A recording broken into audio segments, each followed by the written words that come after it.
Sekian perkenalan singkat dari saya. Saya akan mereview buku Lecture Notes. Bab 1 Pendahuluan. Istilah sosiologi merupakan gabungan dari dua kata, socius dan logos, yang artinya adalah masyarakat dan belajar. Dengan demikian, definisi etimologi sederhana dari sosiologis adalah ilmu tentang masyarakat. Sosiologi adalah ilmu sosial atau perilaku yang berasal dari abad ke-19. Perhatian utamanya adalah menemukan hukum-hukum dasar dan prinsip-prinsip yang mengatur kehidupan sosial manusia, dunia kerja, dan perkembangan masyarakat institusinya. Itu tumbuh dalam konteks revolusioner besar dengan perhatian besar untuk mengatasi perubahan sosial, gangguan, dan masalah dunia modern. Belajar sosiologi memberi kita pengetahuan sosiologis imajinasi, cara yang mencerahkan untuk memahami kekuatan dan faktor yang mempengaruhi kehidupan kita sebagai individu, kelompok, masyarakat, dan bangsa. Sosiologi memberi kita tentang banyak manfaat praktis dan memberikan kontribusi besar untuk solusi masalah-masalah sosial kontemporer. Penelitian sangat penting dalam sosiologi. Meskipun beberapa menantang status ilmiahnya, ini menggunakan yang ilmiah metode untuk memproduksi, menyimpan, dan memperluas karya ilmiah pengetahuan tentang masyarakat dan fenomena sosial. Bab 2. Masyarakat dan budaya. Konsep masyarakat dan budaya sangat penting untuk sosiologi. Masyarakat adalah pengelompokan otonom dari orang yang mendiami wilayah yang sama, memiliki kesamaan budaya, kumpulan nilai, kepercayaan, adat istiadat, dan sebagiannya, dan dihubungkan satu sama lain melalui rutinitas interaksi sosial dan status saling bergantung dan peran. Masyarakat dapat dikonseptualisasikan sebagai memiliki tingkat yang berbeda di tingkat global, kontinental, regional, nasional, tingkat negara bagian, dan kelompok etika. Budaya memiliki berbagai dimensi seperti materi dan non-materi, implisif dan eksplisif, organik dan supraorganik, ideal dan aktual, dinamis dan statis, dan terbuka dan rahasia. Unsur-unsur penting dari budaya meliputi simbol, bahasa, nilai, dan norma penting lainnya. Aspek budaya seperti keragaman budaya, etnosentrisme, relativisme budaya, dan kejutan budaya, kultural universal, internatif, dan spesialisasi, dan ketertinggalan budaya, dan memimpin yang dibahas. Bab 3. Sosialisasi. Sosialisasi adalah proses seumur hidup, tidak pernah berakhir di mana individu dilatih dan dipasangkan ke dalam fungsi norma masyarakat dan kelompok mereka. Hanya manusia secara biologis mampu untuk bersosialisasi. Dengan demikian, basis biologis yang mempunyai sosialisasi di manusia mungkin meliputi tidak adanya naluri sosial, kebutuhan kontak, kapasitas untuk belajar, masa kanak-kanak yang berkepanjangan, ketergantungan, dan bahasa. Penelitian sosialisasi telah mengidentifikasi mekanisme di mana sosialisasi terjadi. Ini disebut mode pembelajaran sosial. Mereka termasuk pengkondisian klasik dan operan, identitas memukau, permodelan setelah, dan pemecahan masalah.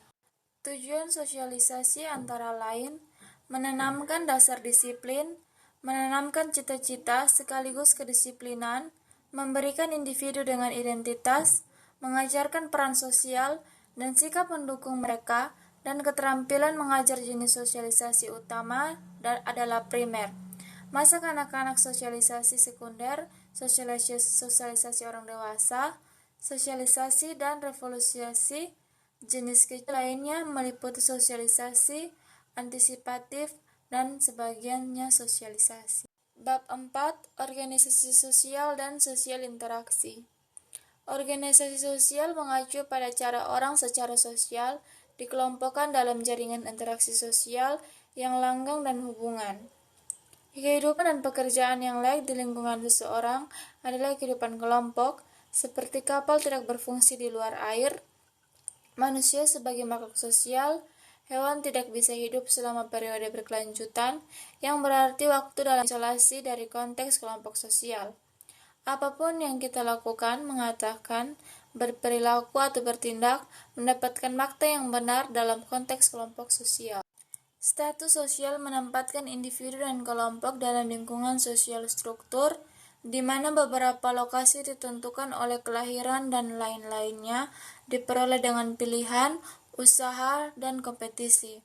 Status dikaitkan dengan peran yang mungkin ideal dan atau aktual. Biasanya ada ketegangan dan bentrokan antara peran ideal dan aktual. Ketika seperti ini, ketegangan terjadi dalam satu persatu adalah konflik intraperan atau ketegangan peran, dan ketika itu terjadi di antara yang berbeda peran seseorang, itu adalah konflik antar peran. Bab 5. Proses sosial. Dalam hubungan sosial yang terorganisir dari kelompok-kelompok manusia, proses sosial berlangsung. Proses sosial adalah bentuk tindakan berulang, pola perilaku sosial. Proses sosial memfasilitasikan dirinya melalui berbagai mode seperti kompetisi, konflik, kerjasama, akomodasi, dan asimilasi. Proses-proses ini membutuhkan tempat secara terus-menerus di tingkat makro dan mikro.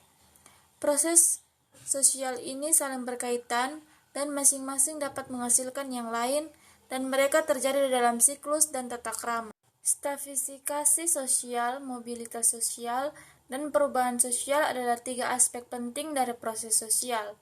Stratifikasi sosial mengacu pada klasifikasi masyarakat ke dalam strata sosial yang berbeda dan melibatkan ketidaksetaraan atau perbedaan gaya hidup dan standar hidup masyarakat. Mereka mengacu pada ketidakseimbangan kekuatan dan distribusi yang tidak merata sumber daya di antara orang-orang. Kata stratifikasi adalah awalnya yang digunakan dalam biologi untuk membedakan satu jenis bantuan dari yang lain. Dengan cara yang sama, yaitu masyarakat di umum tersegmentasi, ada 2 bentuk sosial stratifikasi. Ini adalah kelas sosial dan sistem kasta. Bab 6. Gambaran umum sosial patologi. Istilah patologi sosial dan masalah sosial sering digunakan secara bergantian. Mereka merujuk pada yang sakit kondisi masyarakat karena tubuh fisik menderita berbagai penyakit. Masyarakat sebagai satu sistem juga menderita dari berbagai patologi yang mengancam haknya berfungsi dan sangat ada. Sosiolog lebih suka menggunakan masalah sosial untuk patologi sosial. Masalah yang terbatas pada psikologis individu, dimensi atau kelompok sosial tingkat mikro mungkin tidak menggunakan masalah sosial itu sendiri, meskipun manifestasi dari kondisi masyarakat yang sakit. Beberapa masalah sosial memiliki sifat universal atau global dan lainnya terikat pada tingkat ekonomi masyarakat dan perkembangan teknologi, sejarah, ekologi, sosial, pengaturan politik, dan budaya. Beberapa masalah sosial adalah sehingga lebih merajalela di masyarakat, industri, dan lainnya berlaku di masyarakat yang kurang industri. Masalah sosial utama di Ethiopia kontemporer termasuk kelaparan, prostitusi, pengangguran, narkoba, tunawisma, pengemis, kemiskinan, dan ledakan populasi dan kerusakan ekologis. Masalah ini telah meningkat sejak dekade terakhir. Mereka adalah cerminan negara, sejarah sosial politik, kepercayaan tradisional yang berbahaya, dan praktek kemiskinan, faktor alam, dan lainnya. Bab 7. Metode aksi sosial dan intervensi. Aksi sosial dan pekerjaan sosial adalah konsep yang terkait. Mereka merujuk pada tindakan atau pekerjaan apapun yang bertujuan untuk menghasilkan positif, perubahan yang diinginkan dalam kehidupan orang-orang individu, kelompok sosial, atau komunitas, mungkin menemukan diri mereka sendiri dalam segala jenis ketegangan, psikososial, keadaan sulit, dan dipengaruhi oleh kekuatan di luar kapasitas mereka. Mereka disebut sistem klien. Itu yang membuat segala jenis sistematis dan teliti upaya membantu klien membantu dirinya sendiri disebut agen perubahan. Sekian penjelasan singkat dari saya, lebih dan kurangnya saya mohon maaf.